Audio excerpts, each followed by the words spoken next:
Live from New Delhi, you're watching DD India Live, India's voice to the world. I am Deepika Mehto, and coming up in the next 30 minutes. Indian Prime Minister Narendra Modi calls for nationwide temple cleanliness campaign in run-up to Ram Temple consecration ceremony. India's External Affairs Minister Dr. S. Jaishankar begins two-day Iran visit for talks on bilateral, regional and global issues with his counterpart. Israel pushes ahead with Gaza offensive as the Israel-Hamas conflict reaches the 100-day mark. Netanyahu declares ICJ won't stop Israel fighting until victory in Gaza.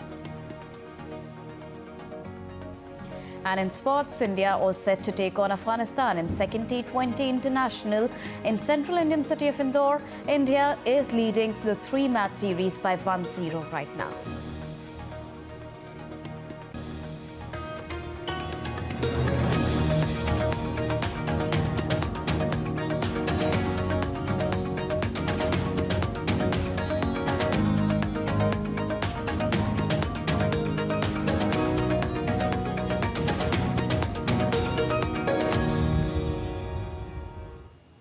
A very good morning to all our viewers. First up, the latest from Ayodhya.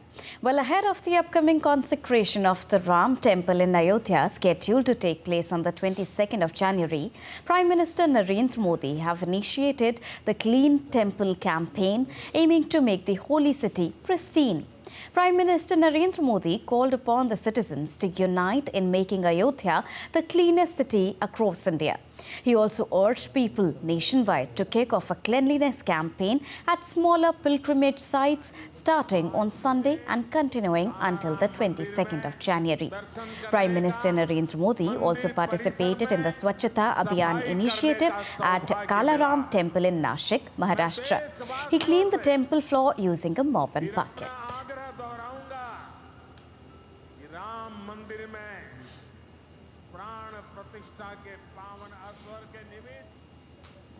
Well, Israel marked 100 days since the Hamas's deadly 7th of October attack on Sunday. Israelis took to the street of Tel Aviv on Saturday against a backdrop of a clock counting to 100 days, demanding the government to work on safe return of remaining hostages. Hamas rampaged through communities in southern Israel in October last year, during which Israel says 1,200 people were killed, 240 were taken hostages. Earlier, during a temporary ceasefire in November, Hamas released 105 hostages. Now, Israel has vowed to press ahead with its ground operations to combat Hamas as the conflict approaches the 100-day mark. Prime Minister Benjamin Netanyahu said that they would not be affected by a case before the International Court of Justice in The Hague, as Israel has denounced accusations of genocide brought by South Africa at the UN's top court.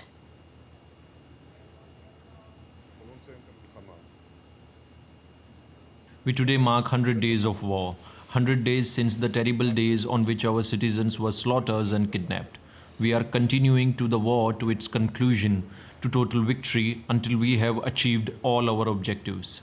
The elimination of Hamas, the return of all our hostages, and the guarantee that Gaza will never again pose a threat to Israel. We will restore security both in the south and in the north. No one will stop us, not The Hague, not the axis of evil, not anyone else.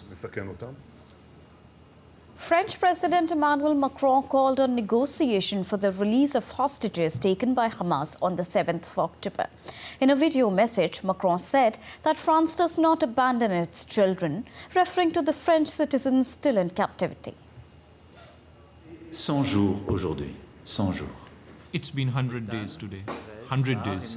France does not abandon its children. This is why negotiations for their release must be resumed again and again. Never give in, never give up, because we do not and will not accept any sacrifice. So we are going to do everything, and you can count on me to bring them all home with you. Israel is planning a huge addition to its defense budget as part of a build-up designed to cover its needs for years to come. Prime Minister Benjamin Netanyahu said that Israel is aiming to become independent in military manufacturing sector. The question regarding the defense budget, I think, is divided into two. The first is how much will be added for this year, and the second is how much we will commit to for the coming years. And we have to give answers to both. The first is immediately for this budget, how much you are going to add for this year's. And I instructed that in 8 weeks, a special committee that we will create with the involvement of people from the Defense Ministry and the Foreign Ministry and some others who will join in, will also give us their plan as to the huge additional for the coming years in order to create that independence in force build-up and in other things that are necessary to ensure our security in the coming years. Now, Israel has accused Hamas on Saturday of planning to attack its embassy in Sweden. According to Israel, the attack is a part of an expansion plan by Hamas in Europe. Now, last month, European authorities announced the arrests of several suspects. Israel's Mossad intelligence agency also named an alleged Hamas network member in Sweden without specifying whether he was also in custody.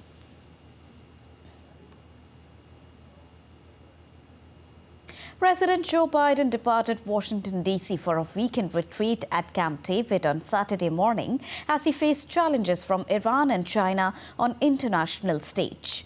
President Joe Biden said on Saturday that the United States had delivered a private message to Iran about Iran-backed Houthis responsible for attacking commercial shipping in the Red Sea.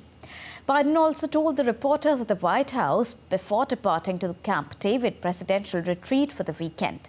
Now, Biden also said that the United States does not support the independence of Taiwan after Taiwanese voters rebuffed China and gave the ruling party a third presidential term.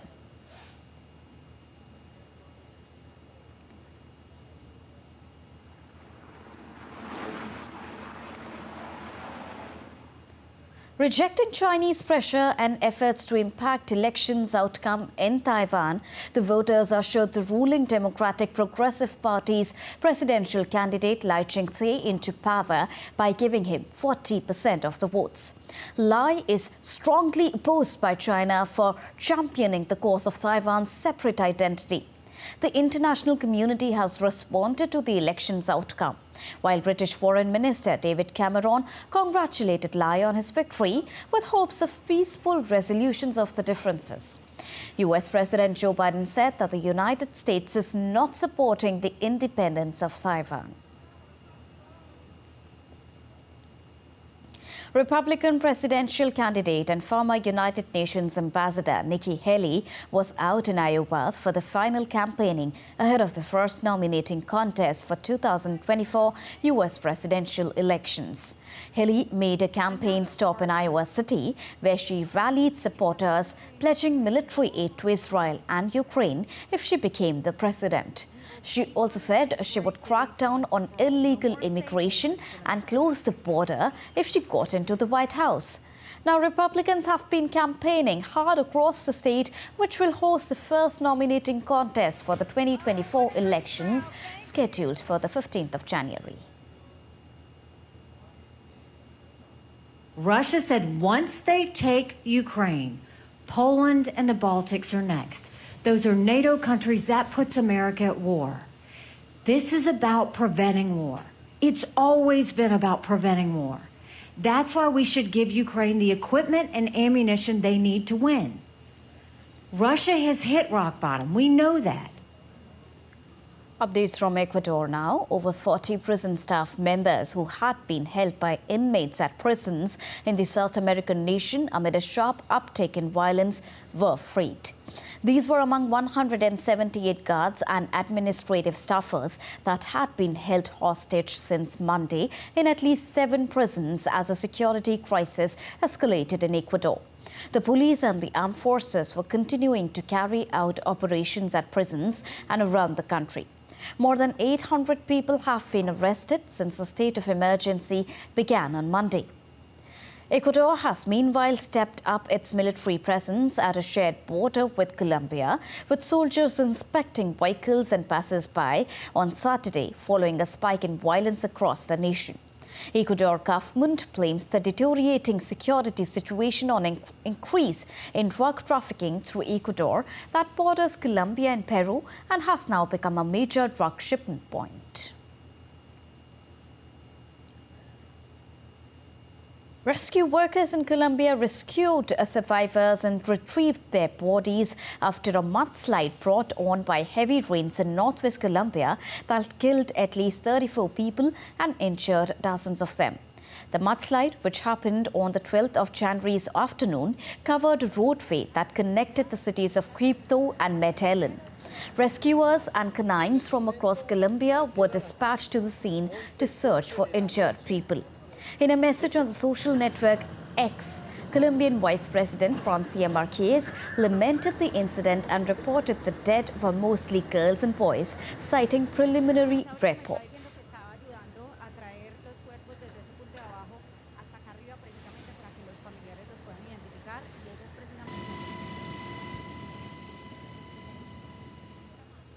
Coastal floods and heavy rains on Saturday affected various cities on the U.S. East Coast, with overflowing rivers causing floods due to the winter storm bringing in the snow, ice and winds to the United States. This also left nearly hundreds of thousands of homes and businesses without power. According to the Weather Department, a brutal freeze may grip numerous states, with dangerous and frigid temperatures expected across the Rockies and Plains. Airlines delayed more than 7,600 flights across the United States, with flight cancellations and more delays to follow.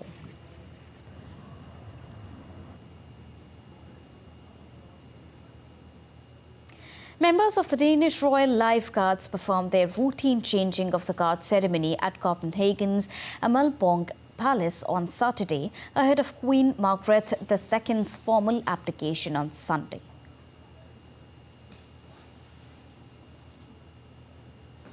New Zealand's former Prime Minister Jacinda Ardern married her longtime partner Clark Gayford in a private ceremony on Saturday. The couple tied the knot after cancelling ceremonies during strict COVID-19 controls she had imposed on the country that kept deaths from the virus low. Hot air balloons of all the shapes and colors filled the skies of Chile's capital, Santiago, on Saturday as the South American country hosted the International Hot Air Balloon Festival for the first time. The festival started in 2002 in Mexico.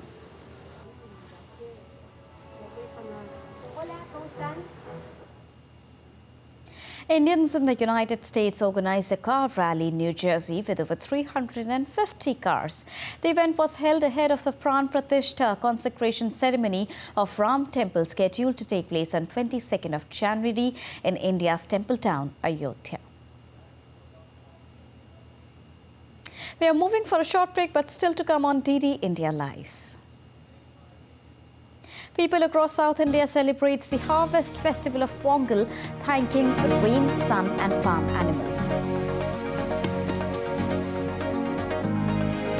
Real Madrid all set to face Barcelona in Super Cup Grand Finale.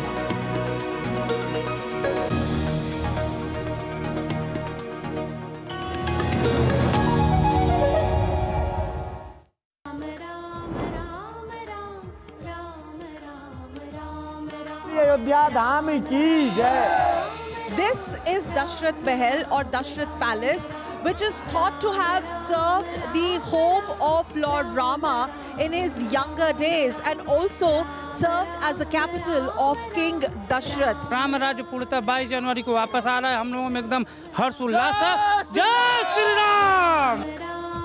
पूरी अयोध्या मालूम दुल्हन की तरह सज गई है। राम राज्य के दर्शन करने सब राज आएगा। ये पृथ्वी का ना राजा राम जी है। अयोध्या में राम जी का भव्य मंदिर, दिव्य मंदिर बन रहा है। ये हमारे स्वाभिमान का प्रतीक है। Iconic Ram Ki Pedi or the series of ghats on the bank of much revered river Saryu. Ram ji का राज्य था, राम जी का राज्य है, राम जी का राज्य रहेगा। राम राम राम राम राम राम राम राम अयोध्या धाम की जय। This is Dashrath Mahal or Dashrath Palace, which is thought to have served the home of Lord Rama in his younger days and also served as a capital of King Dashrath. Ram राज्य पूर्णतः 22 जनवरी को वापस आ रहा है। हम लोगों में एकदम हर्ष उल्लास है। जय श्री राम। पूरी अयोध्या मालूम दुल्हन की तरह सज गई है। राम राज्य के दर्शन करने सब राज आएगा। ये पृथ्वी का ना राजा राम जी है। अयोध्या में राम जी का भव्य मंदिर, दिव्य मंदिर बन रहा है। ये हमारे स्वाभिमान का प्रतीक है। Iconic Ram Ki Pedi or the series of ghats on the bank of much revered river Saryu. Ram ji का राज्य था, राम जी का राज्य है, राम जी का राज्य रहेगा।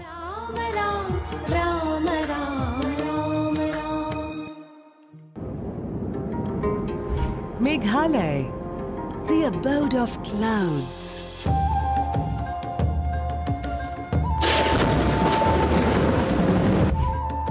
A land so enchanting. It makes time stand still. With a distinctive and ethnic culture. And vibrant tribal folklore.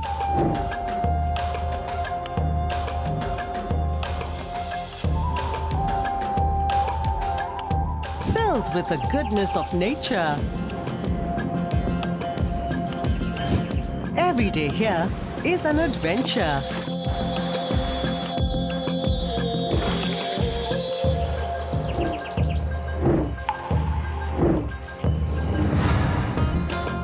Home to music, passion, and to hopes and ambitions.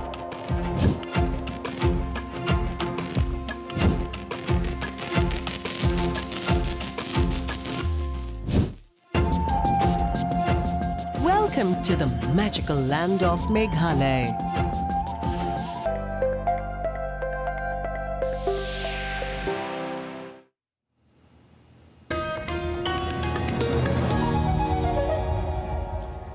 Welcome back after that short break. You're watching DD India Live with me, Deepika.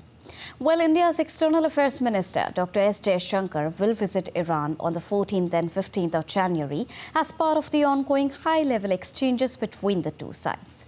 Dr. S. Jaishankar will meet Foreign Minister of Iran, Dr. Hossein Amir Abdullahian, and hold discussions on bilateral, regional and global issues. Political cooperation, connectivity initiatives and strong people-to-people ties will constitute an important aspect of the agenda.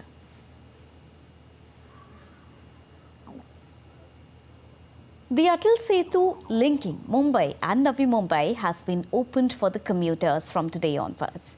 The longest sea bridge of the nation will reduce the distance between Mumbai and the satellite city of Navi Mumbai from several hours to around 22 to just 30 minutes. It will also boost development in the region and will play a huge role in road connectivity for upcoming international airport as well. Well, the much-awaited Mumbai Trans-Harbour link, popularly known as Atal Setu, is now thrown open to public. And since it's the first day, people are also commuting, also traveling to take an experience. And likewise, we have a commuter over here. Let's try and talk to them. Which side are you traveling from and how was your experience? See, we are basically coming from Mumbai to here and we are going return to Mumbai. See, the experience was really great. The reason is what it is a honor or it is a pride for India that we are actually traveling from this kind of roads. We'll be talking to more commuters here. They have all happy faces and there's a dog inside too who's come out to visit. How was your experience and what do you have to say about this bridge? Actually, I'm traveling for the first time and it's a great opportunity. Like we are traveling and in a short time from Navi Mumbai to Mumbai and really we are happy. This particular giant of infrastructure has the potential of changing both the traveling scenario and also the economic scenario of both the cities, Mumbai and Navi Mumbai, and it can prove to be a game changer. With camera person Sagar, this is Shama Mishra for DD India, Mumbai. India's ongoing campaign of Viksit Bharat Sankalp Yatra is now in Lungli district of Mizoram State. The campaign covered the Tlapong RT block area, focusing on the effective implementation of government initiatives to enhance development. In the recent event, efforts were made to educate and involve the community in understanding and utilizing government schemes, particularly in the health sector, through the initiatives of the health department.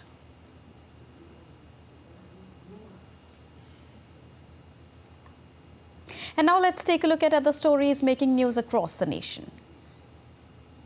India's flagship health scheme Ayushman Bharat has touched a milestone.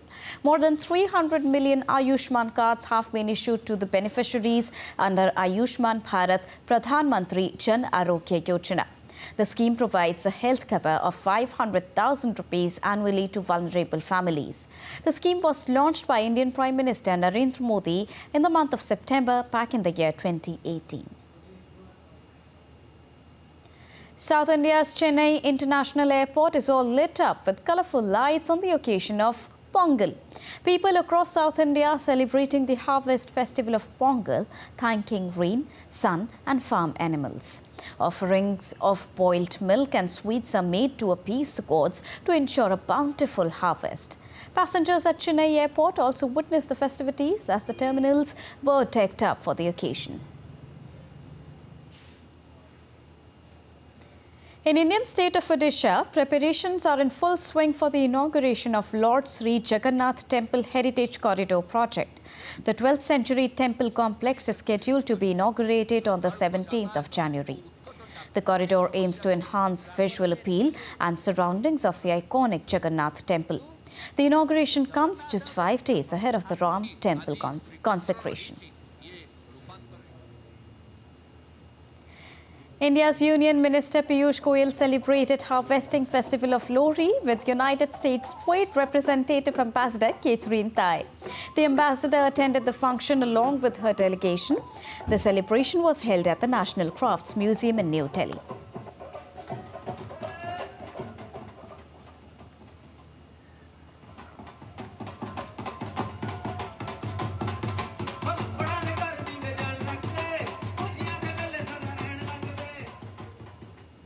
The Indian Cultural Association in Sri Lanka celebrated Lohri at Colombo. High Commissioner of India to Sri Lanka, Santosh Jha, and other officials of the mission, along with the Indian diaspora, participated in the celebrations.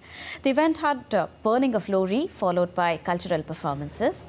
The Festival of Lohri is celebrated to welcome the spring season and marking the end of winter season to commemorate the harvest of Rabi crop.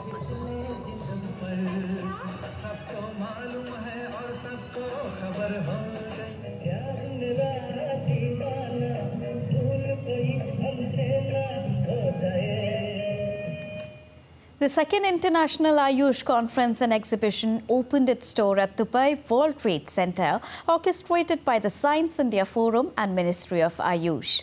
Running from the 13th till the 15th of January, the 3-day event is dedicated to showcasing Ayush as a reliable healthcare system for preventing and managing non-communicable chronic diseases. The focal theme of the conference is non-communicable chronic diseases, prevention and management through Ayush, that also aims to highlight Ayush as a prevention-oriented and cost-effective approach to creating a disease-free society. Now, during the inaugural event, the Minister of State for External Affairs in the Government of India, V. Muralidharan, highlighted India's ancient Ayush traditions that are gaining international recognition and popularity post-COVID-19 pandemic.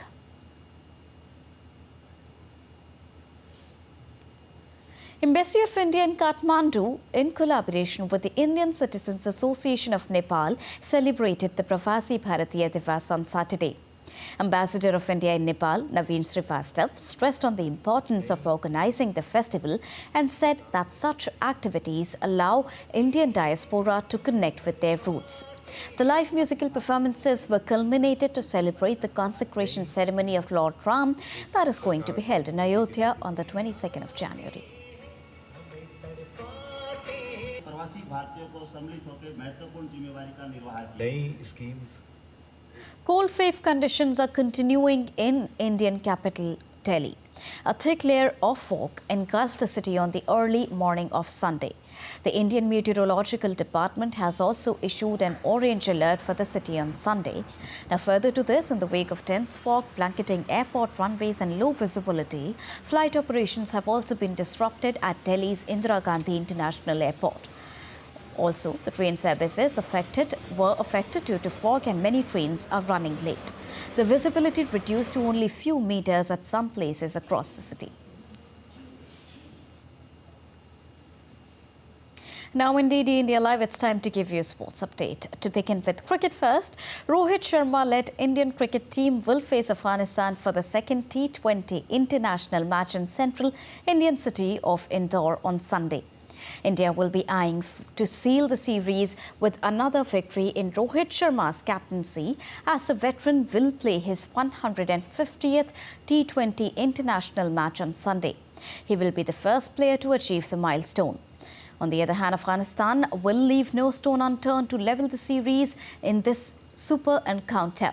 It will be the first time that Virat Kohli will be playing the T20 international after missing the first match due to personal reasons.